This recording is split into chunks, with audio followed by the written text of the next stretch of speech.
ಅವ್ರ ಅಣ್ಣನ ಪಾತ್ರ ಅಷ್ಟು ಎಕ್ಸ್ಪ್ರೆಷನ್ ಕೊಡಬೇಕು. ಇವನು ತಮ್ಮನ ಪಾತ್ರ ಫುಲ್ ಎಕ್ಸ್ಪ್ರೆಷನ್ ಕೊಡ್ತಾರೆ. ದರ್ಶನ್ ಅಪ್ಪ ಅಂತ ಕೂಗ್ತಾರೆ. ಕಣ್ಣು ನೋಡಿದಾಗ ನಮಗೆ ಇಷ್ಟು ದೊಡ್ಡ ಕಂಡುಬಿಟ್ಟು ಹೆಂಗೆ ಆ್ಯಕ್ಟ್ ಮಾಡಿದ್ರು ಅಂತ ನಮ್ಮ ಅಮ್ಮನಿಗೆ ಅದೇ ಆಶ್ಚರ್ಯ. ನೀ ದೊಡ್ಡ ಆರ್ಟಿಸ್ಟ್ ಆಗ್ತೀಯಪ್ಪ ಅಂತ ಅವತ್ತೇ ಅಂದ್ಬಿಟ್ರು. ಬಟ್ ಅವ್ರು ಇದು ಡಿ ಬಾಸ್ ಅವ್ರು ಮೊನ್ನೆ ನಡೆದಂಥ ಬೆಳ್ಳಿ ಪರ್ವಲ್ಲ ಸರ್, D55 ಏನೋ ಅವ್ರಿಗೊಂದು ಪ್ರೀತಿ ಅಭಿಮಾನ ನಮ್ಮ ಮೇಲೆ. ಬೇಕಾದ್ರೆ ಸರಿ ಹೋಗಿ ನಾವು ನಮ್ಮ ಕೈಲಾದಷ್ಟು ಒಂದು ಒಳ್ಳೆ ಮಾತಾದರೂ ಆಡಬೇಕು ಅನ್ನುವಂಥ ಒಂದು ಮನಸ್ಸಿಟ್ಕೊಂಡು ಹೋಗಿ ಮಾತಾಡ್ಕೊಂಡು ಬಂದಿದ್ದೆ ಸರ್. ಅವರು ಸುಮಾರು ಸಂದರ್ಭದಲ್ಲಿ ಹೇಳಿದ್ದಾರೆ, ಮಹಾಭಾರತದಲ್ಲಿ ನೀವು ಹೀರೋ ಆಗಿದ್ರಿ, ನಾ ಸೈಡ್ ಕ್ಯಾರೆಕ್ಟರ್ ಮಾಡಿದ್ರಿ ಅಂತ ಅವರು ತುಂಬ ಹೆಮ್ಮೆಯಿಂದ ಹೇಳ್ಕೊಂತಾರೆ. ಅದನ್ನೇ ವೇದಿಕೆ ಮೇಲೆ ಅದನ್ನೇ ಹೇಳಿದೆ, ಅಂತ ಒಬ್ಬ ಮನುಷ್ಯನ ಬಗ್ಗೆ ನಾವು ಮಾತಾಡಿದ್ರೆ ತಪ್ಪೇನಿದೆ. ಆ ಸಿನಿಮಾ ಸೆಟ್ಟಲ್ಲಿ ನಿಮ್ಗೆ ಯಾವತ್ತರ ಗೊತ್ತಿದೆ ಸರ್ ಅವ್ರು ತುಂಬ ದೊಡ್ಡ ಹೀರೋ ಆಗ್ತಾರೆ ಅಂತ ಏನಾದ್ರು ಅನ್ಸುತ್ತೆ ನಿಮಗೆ? ಅಮ್ಮವ್ರಿಗೆ ಗೊತ್ತು.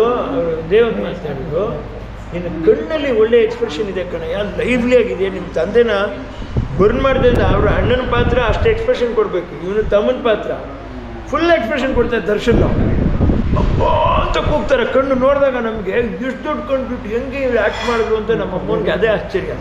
ನೀ ದೊಡ್ಡ ಆರ್ಟಿಸ್ಟ್ ಆಗ್ತೀಯಪ್ಪ ಅಂತ ಅವತ್ತೇ ಅಂದ್ಬಿಟ್ರು. ಬಟ್ ಅವರು ದರ್ಶನ್ ಸರ್ ಅವ್ರು ಹೇಳಿದ್ರು ಅವ್ರ ಆರ್ಟಿಸ್ಟ್ ಅಂತ ನಾನು ಹೇಳಕ್ಕೆ ಇಷ್ಟಪಡಲ್ಲ. ಒಬ್ಬನಲ್ಲಿ ಟ್ಯಾಲೆಂಟ್ ಇತ್ತು, ತಾನು ಚೆನ್ನಾಗಿ. ಓಕೆ, ಅಂದ್ರೆ ಅವರು ನಿಮ್ಗೆ ಹಂಗೆ ಗ್ರಾಟಿಟ್ಯೂಡ್ ಹೇಳ್ತಾರೆ ಸರ್, ನಮ್ಮ ಹೀರೋ ಅಂತ ಹೇಳ್ತಾರೆ. ಪಾಪ ಪಾಪ ನಾನು ಹೇಳ್ತಾ ಇದ್ದೀನಿ, ಯಾರಿಗೆ ಕೋಪ ಬರಲ್ಲ, ಯಾರಿಗೆ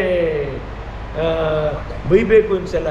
ಎಲ್ಲರೂ ತಪ್ಪು ಮಾಡಿದವ್ರೆ ರೀ, ಎಲ್ಲರೂ ತಪ್ಪು ಮಾಡಿದವ್ರೆ. ನಾನು ಹೇಳ್ತಾ ಇದ್ದೀನಿ, ಇಂಡಸ್ಟ್ರಿ ಬರ್ತಾ ಬರ್ತಾ ಕ್ಷೀಣಿಸ್ತಾ ಹೋಗ್ತಾ ಇದೆ.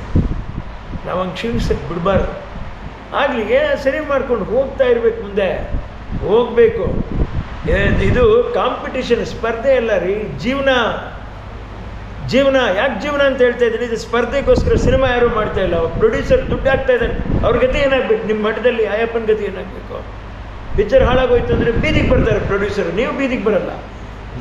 ಅದರಿಂದ ಪ್ರೊಡ್ಯೂಸರ್ಗೋಸ್ಕರ ಆದರೂ ನಾವು ಎಲ್ಲ ಕಲಾವಿದರನ್ನು ಸಪೋರ್ಟ್ ಮಾಡಲೇಬೇಕಿದೆ, ಅನಿವಾರ್ಯತೆ. ಇಂಡಿಯನ್ ಸ್ಟಾಕ್ ಮಾರ್ಕೆಟೇ ವೇಸ್ಟ್ ಅಂತ ಹೇಳ್ಬಿಟ್ಟು ಸುಮ್ಮನೆ ಇಷ್ಟಕ್ಕೂ ಎಲ್ಲರೂ ವಿಡ್ರಾ ಮಾಡೋಕ್ಕೆ ಶುರು ಮಾಡಿದ್ರೆ ಎಷ್ಟು ಜನ ಬಂಡವಾಳ ಹಾಕಿರ್ತಾರೆ, ಅಷ್ಟು ಜನ ತಲೆ ಮೇಲೆ ಬಂಡೆ ಹೇಳ್ದಂಗೆ ಆಗುತ್ತೆ. ಹಾಗಾಗಿ ನಮ್ಮೆಲ್ಲರದ್ದು ಸಾಮಾಜಿಕ ಜವಾಬ್ದಾರಿ ಇದೆ. ಮಹಾತ್ಮ ಗಾಂಧಿಯವರು ಸ್ವಾತಂತ್ರ್ಯ ತಕ್ಕೊಟ್ರು, ಆ ಸ್ವಾತಂತ್ರ್ಯನ ದುರುಪಯೋಗ ಪಡಿಸ್ಕೊಂಡವರು ಇಷ್ಟು ಜನ, ಅವರೇ ಇವತ್ತಿನ ಕಣ್ಣು ಕಾಣಿಸ್ತಾ ಇರೋದು. ಉಪಯೋಗ ಪಡಿಸ್ಕೊಂಡವರು ಭಾರಿ ಕಮ್ಮಿ, 4 ಗೋಡೆ ಮಧ್ಯೆ ಇದ್ದಾರೆ. ಬೇಜಾರು ಮಾಡ್ಕೊಂಬಿಡ್ರಿ, ನನ್ನ ಮಾತಲ್ಲಿ ಏನಾದರೂ ಇದಿದ್ದು ದೋಷ ಇದ್ದರೆ ಕ್ಷಮಿಸಿ. ಆದರೆ ಸ್ವಲ್ಪ 12 ಗಂಟೆ ರಾತ್ರಿ ಸ್ವಲ್ಪ ಕೂತ್ಕೊಂಡು ಯೋಚನೆ ಮಾಡಿ ನೋಡಿ, ಸ್ವಲ್ಪ ಆದರೂ ಅರ್ಥ ಇರ್ಬೋದು ಅಂತ ಅನ್ಸುತ್ತೆ ನಿಮಗೆ ಅಷ್ಟೇ.